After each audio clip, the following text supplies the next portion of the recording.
It's another Devils game day as Binghamton back on the road tonight. They are in Syracuse at 7 o'clock to take on the Crunch. Morning skate behind me just wrapped up. Binghamton coming off another 3-3 weekend and finished out with two tough losses. The Devils almost coming back in both of them, but falling just short. Yeah, definitely the Sunday. I didn't think there was enough there through the first half of the game, really maybe 40 minutes. Had some opportunities on the power play that were unsuccessful, which certainly contributed to it. But we give up a shorthanded and mishandle a puck there, and which certainly is a big momentum shifts. Obviously, it's a desperate team that had an opportunity to clinch, and then the third period, we score, we get some momentum, and really started to take the period over. And it's unfortunate that.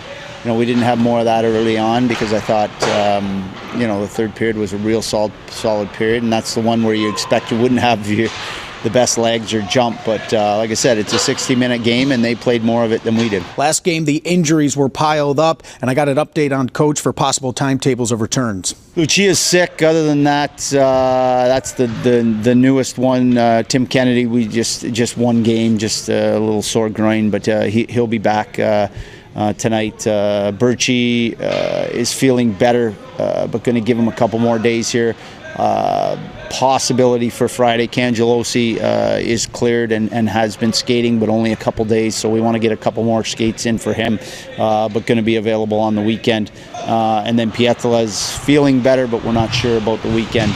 Other than that, Jacobs is still out indefinitely. Other than that, I think it's it. The Devils are down to 3 goaltenders now after Cam Johnson signed earlier this week out of University of North Dakota. The New Jersey Devils reassigned goaltender Ken Appleby from Binghamton over to Adirondack, and I got Coach's thoughts on that. Adirondack going on a big run, so some good experience. Yeah, well, the biggest thing is he hasn't played. I think that's what went into that decision. He hasn't played because of the injury. Obviously, it's been a roller coaster ride for everybody, but the goaltenders here in particular, and Ken's been everywhere from Glens Falls to playing well here, struggling here, to playing well in the NHL. So it's unfortunate, the timing of it, that he got hurt, but we need him to play, and he knows the league. He's played down there, and like you said, I think the biggest thing, and it's not to say some of these other goaltenders don't go down and play there, is that they're meaningful games. Even though it is the ECHL, they're a team that's poised to get into the playoffs and potentially make a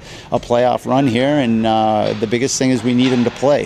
New Jersey still has games, and there's always potential for something there, so we got to make sure that all these guys are ready and utilize their resources, and like I said, Ken's been there before, and he needs to go down and play. Jagger Dirk, John Edward, and Cam Johnson, as I just mentioned, have been practicing with the Devils. When can fans possibly expect to see them in the lineup? Yeah, Dirk, we will probably see 1 or 2 on the weekend. Definitely want to get a look at him. Has had some significant practice time with us and done some extra work with Sergey, so has a good idea what we're expecting, and we've got a better look at him. Edward obviously played the 2 games in Glens Falls. We would like to get him in, but influx of forwards here as well, guys that we want to make sure are in the lineup. So it's questionable whether or not he'll get in, but possibility. And then Johnson's just a situation where he finished his college season last Saturday and when he got here, hadn't skated in 9-10 days. So able to get a couple skates in this week. Doubtful this weekend, but certainly want to get him a game or a couple. And not only that, Scott Clemenson's going to be in town to sit down with him and work with him and maybe talk about a few things as far as how we play and what's expected from an organizational standpoint, knowing that he's under contract next year. The Crunch, always a tough opponent, even though they've already clinched a spot in the Calder Cup playoffs. Yeah, I don't think it's going to change, and they've always had good depth regardless. I don't think they're at the point where they're resting anybody yet, and expect them to play the same way they've played. Obviously, they're getting ready down the stretch here for a playoff run, but they play hard, they play fast, they support the puck well.